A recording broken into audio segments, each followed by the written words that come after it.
ভারত এত স্পিডে ডিফেন্স ইন্ডাস্ট্রিতে নিজের পা বাড়াবে সেটা কোনো দেশই ভাবতে পারেনি। এই নতুন পদক্ষেপে চীন, রাশিয়া এবং জার্মানির হুঁশ উড়ে যায়। যেই খবরটা আজকে আমরা আপনাদের বলবো সেটা শুনে আপনি একজন ভারতীয় হিসাবে গর্ববোধ অবশ্যই করবেন। কারণ একদিকে যেখানে চীন এবং জার্মানির মতো ডেভেলপড দেশ একসাথে মিলে ভারতের অর্জুন ট্যাঙ্কে ব্যবহৃত হওয়া ইঞ্জিনের সাপ্লাই বন্ধ করে দেয়, ওখানে এখন ভারতের ডিআরডিও নিজের কামাল দেখানো শুরু করে দিয়েছে।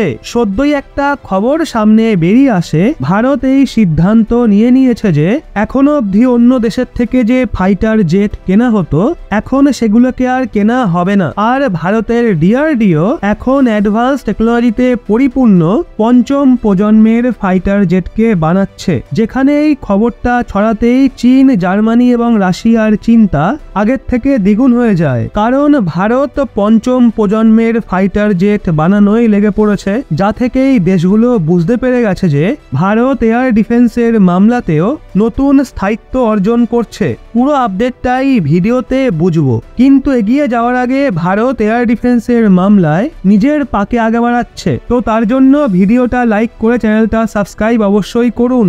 এটা আপনাদের জন্য 1 সেকেন্ডের ব্যাপার, কিন্তু এটা আমাদের জন্য অত্যন্ত গুরুত্বপূর্ণ। সদ্যই একটা খবর বেরিয়ে আসে যে ভারতের ডিআরডিও ইন্ডিজিনাস টেকনোলজি বেসড পঞ্চম প্রজন্মের ফাইটার জেটকে বানানো শুরু করে দিয়েছে। আর যে ফাইটার জেট ভারতে ইন্ডিজিনাস টেকনোলজিতে বানানো হচ্ছে তার স্পিড সুপারসনিক ক্রুজ মিসাইলের থেকেও বেশি হতে চলেছে। মানে যেইভাবে ভারত মিসাইলের প্রোডাকশনে দক্ষতা অর্জন করেছে আর সুপারসনিক ব্রহ্মোস মিসাইলকে ভারতে পুরোপুরি বানানো হচ্ছে, এখন ওইভাবেই সুপারসনিক স্পিড সম্পন্ন ফাইটার জেটকেও ভারত পুরোপুরি ইন্ডিজিনাস ভাবে ডেভেলপ করতে চায়। অবশ্য দেখা হলে ভারতে পঞ্চম প্রজন্মের ফাইটার জেটকে ইন্ডিজিনাস ভাবে বানানোর প্রজেক্ট গত বছরই ডিসাইড করা হয়েছিল, কিন্তু এতদিন অবধি সেটা শুরু করা যায়নি। অবশ্য এখন সেই সময় চলে এসছে যখন দীর্ঘ সময় ধরে পেন্ডিং এ পড়ে থাকা পঞ্চম প্রজন্মের ফাইটার জেট বানানোর প্রজেক্টে ভারতের ডিআরডিও মানে defence research and development organisation কাজ করতে চলেছে।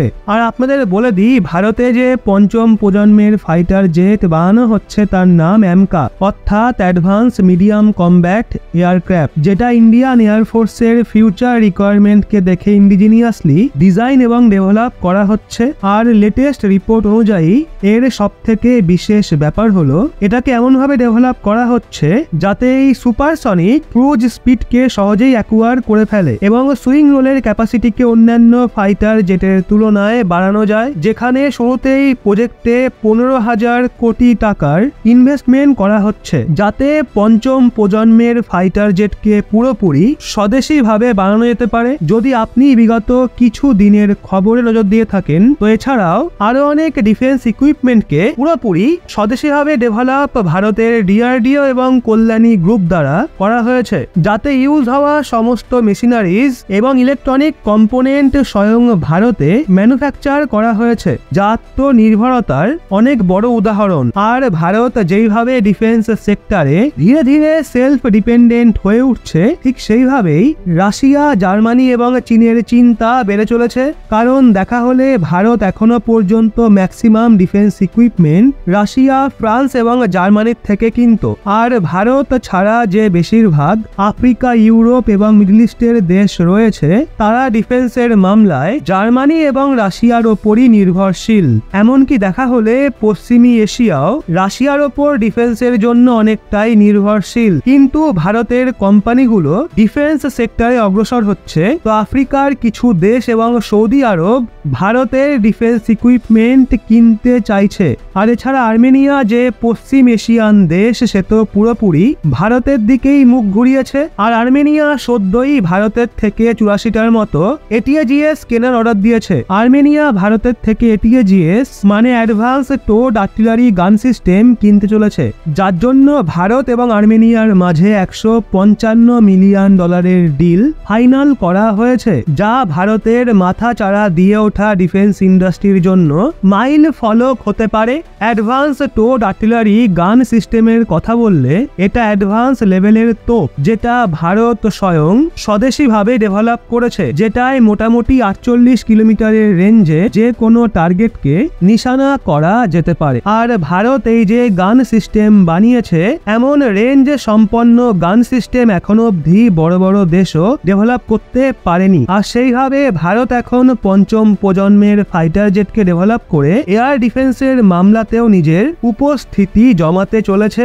আপনাদের বলে রাখি, এই সময়ে ভারতের কাছে অলরেডি 36টা রাফায়েল ফাইটার জেট রয়েছে, যেগুলো ভারত ফ্রান্সের থেকে কিনেছে। আর এছাড়া ভারত আরো 26টা রাফায়েল ফাইটার জেট কেনার ডিসিশন নিয়েছিল। কিন্তু ভারত যে পঞ্চম প্রজন্মের ফাইটার জেট ডেভেলপ করছে, সেটার তুলনায় ফ্রান্সের থেকে কেনা রাফায়েল কিছুই নয়। এমনকি আমেরিকার কাছেও যে অ্যাডভান্স এবং লেটেস্ট ফাইটার জেট মজুত রয়েছে, তার থেকে অনেক বেশি ভারতের পঞ্চম প্রজন্মের ফাইটার জেটের স্পিড হতে চলেছে। যাতে পঞ্চম প্রজন্মের ফাইটার জেট ডেভেলপ হওয়ার পর এটাও হতে পারে ভারত যে 26টা আরো রাফায়েল ফ্রান্সের থেকে কেনার সিদ্ধান্ত নিয়েছে, সেটাকেও না কেনা হয়। আর দেখা হলে এই সময়ে ভারতের কাছে রাফায়েলকে নিয়ে প্রায় 1700 এয়ারক্রাফট মজুত রয়েছে, যার মধ্যে 9টা কমব্যাক্ট এয়ারক্রাফট রয়েছে। কিন্তু এখানে সমস্যা যেটা হলো, বেশিরভাগ এয়ারক্রাফট বিদেশ থেকেই কেনা হয়েছে। অনেক কম সংখ্যাতেই এমন এয়ারক্রাফট রয়েছে যেটা ভারতে স্বয়ং ডেভেলপ করা হয়েছে।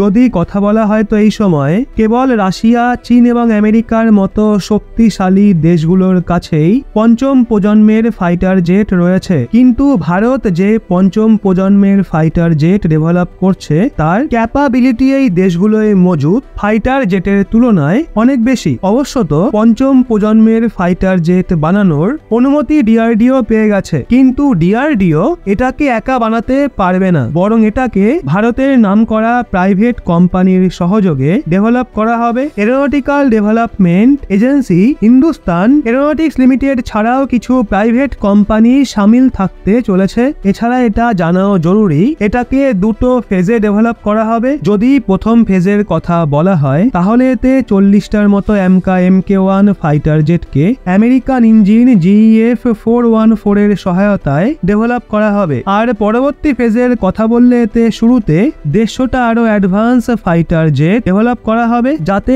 ভারতে বানানো হাই থ্রাস্টার সম্পন্ন জেট ইঞ্জিনের ব্যবহার করা হবে।